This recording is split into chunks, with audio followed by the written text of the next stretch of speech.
let us set the stage with what we know is unfolding.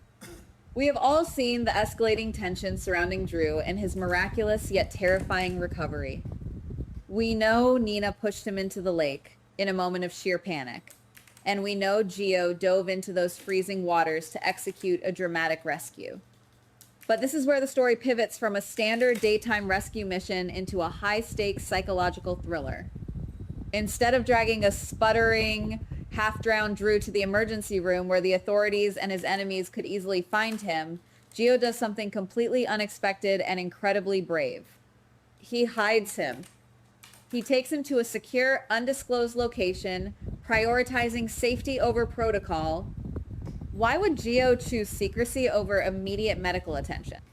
I think it boils down to pure, unadulterated instinct. In that frantic moment, pulling a struggling man from the lake, Gio likely realizes that the danger did not come from the water itself, but from the people standing on the shore. As Drew slowly regains his breath and his strength in whatever safe house or abandoned room Gio secures, the floodgates of truth finally open. I can picture the scene perfectly. Drew, shivering and desperate, finally vocalizing the nightmare he has been living. He reveals everything about Willow, systematically injecting him with paralyzing drugs for months, and he exposes Nina for her complicity in the entire twisted plot. This dynamic reminds me so much of those classic historical plots where an innocent bystander inadvertently becomes the linchpin of a massive, deadly conspiracy. Think back to the early days of the show, when a young, naive character would stumble upon a mob hit or a blackmail scheme, instantly painting a massive target on their own back. Gio is no longer just the charming guy playing the piano at local events. He is the sole witness to a crime so heinous it could destroy two of the most prominent women in town. The weight of that secret is immense, and it fundamentally changes who he is in the narrative. He is now the keeper of the most dangerous truth in existence. Now, let us shift our focus to Willow, because this is where the character study gets incredibly dark and frankly fascinating. Willow is no longer the sweet, principled school teacher we once knew and rooted for. That version of her is dead and buried beneath months of lies and desperation. What we are looking at now is a cornered predator. When she realizes that Drew is missing from the lake and that Gio was the one who pulled him from the water, the math is not hard for her to do. She will quickly deduce that Gio knows everything. I believe Willow will experience a moment of sheer, unadulterated terror, followed immediately by a chilling, ruthless clarity about what she has to do next. If you ask me, Willow will realize that hunting down Drew is no longer her primary objective. Drew is weakened, traumatized, and hiding in the shadows. But Gio? Gio is walking around free, carrying the key to her absolute destruction in his mind. All it takes is one conversation with the police, one whisper to the right person, and Willow spends the rest of her life behind bars, losing her family, her career, and her freedom. Therefore, her target inevitably and tragically shifts. She must silence the musician before he can play his final chord and expose her crimes to the world. We have seen this kind of desperate pivot before in daytime television.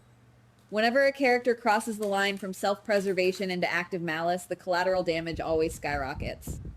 Imagine the confrontation between Willow and Gio. It would not start with physical violence.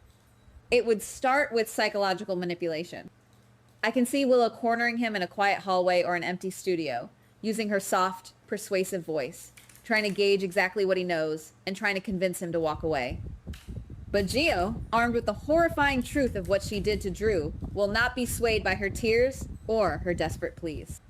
His moral compass is too strong to let a monster walk free. This brings us to the inevitable, violent climax of their dynamic. I suspect Willow will secretly track Gio down, leading to an incredibly tense, claustrophobic confrontation away from prying eyes. Initially, her goal might just be intense intimidation, forcing him to reveal where Drew is hiding so she can finish the job. But panic is a highly volatile fuel. As Gio stands his ground, refusing to betray the man he just saved, the situation will spiral completely out of control. The verbal argument will escalate into a physical struggle, driven by Willow's absolute terror of going to prison. Now, I have to pause and play devil's advocate with my own theory for a second. Is Willow truly capable of cold-blooded, premeditated murder? Part of me wants to argue that she is not quite there yet.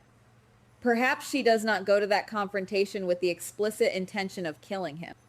Maybe it is a tragic accident born of a struggle, a push, a fall, a desperate strike with a heavy object in the heat of the moment when she feels her entire life slipping away.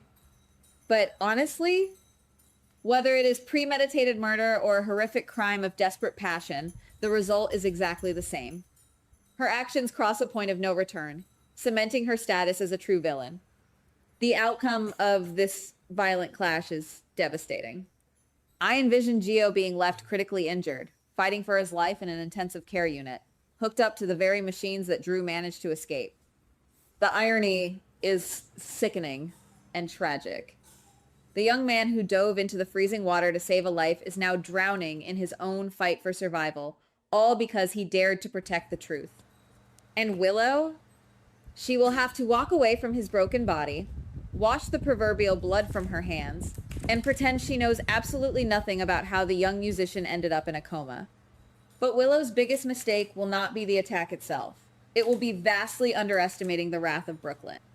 When Brook Lynn receives the horrifying call that Gio, a young man she has taken under her wing, fiercely protected, and treated as a beloved member of her own family, is lying near death, something inside her will permanently snap. This is the turning point of the entire saga. We are about to see a version of Brook Lynn that makes her past corporate scheming and minor deceptions look like absolute child's play. We are about to witness the birth of a relentless avenger. Brook Lynn has always been a fierce protector of those she loves. Think about the incredible lengths she went to in order to protect a baby that was not even biologically hers, sacrificing her own reputation, her relationships, and her safety. Now, apply that same fierce, maternal-like loyalty and protective instinct to Gio.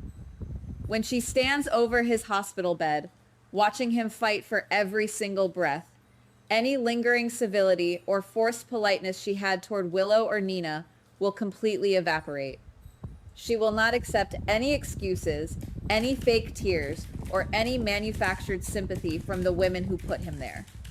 I firmly believe Brook Lynn will launch a relentless, scorched earth campaign of retaliation. She will not just sit back in the waiting room and wait for the police to do their jobs at their usual slow pace. She will actively hunt for the truth herself. She will realize that Gio's attack is intimately connected to the Drew situation, connecting the dots that the authorities might miss. Brook Lynn is incredibly resourceful, and when fueled by this kind of profound grief and righteous rage, she is virtually unstoppable. She will make it her absolute life's mission to expose every single crime Willow and Nina have committed, dragging their secrets into the unforgiving light of day. To achieve this monumental takedown, Brook Lynn will need allies, and she has some of the best in town at her disposal. I can completely see her aligning with Chase, using his investigative skills and police access to bypass the bureaucratic red tape, even if it puts his career in jeopardy. She might even bring Dante into the fold to help piece together the timeline of the lake incident. Or, if she gets truly desperate and feels the law is failing her, she could enlist Jason to operate outside the confines of the legal system. This powerful alliance will methodically dismantle Willow's carefully constructed facade, following the digital footprints, the medical records, and the lies until the noose tightens permanently around Willow's neck. And hovering over all of this intense drama is the ultimate ticking time bomb, Gio himself. As long as he is breathing, Willow can never truly rest. Every beep of his heart monitor is a terrifying countdown to her destruction. If, or rather, when, Gio wakes up and regains his memories of the brutal attack, his testimony will be the fatal blow. It will not just ruin Willow, it will drag Nina down into the legal abyss right alongside her, exposing the entire conspiracy from the paralyzing drugs to the attempted drowning. Gio's memory is the ultimate weapon in this escalating war. This storyline is clearly no longer just about Drew's survival. It is about the catastrophic collateral damage of desperate lies. Gio's heroic act of saving a life has inadvertently sparked a massive, destructive war between the Quartermains and Willow. Brook Lynn has taken the mantle of the Avenging Angel, and she will absolutely not stop until brutal justice is served for the boy she considers family. But as we watch Willow frantically try to cover her bloody tracks while Brook Lynn relentlessly closes in, we have to wonder, how many more lives will be completely shattered before the truth finally sees the light of day? Goodbye. Please like, subscribe, and comment on the GH Spoilers Daily channel.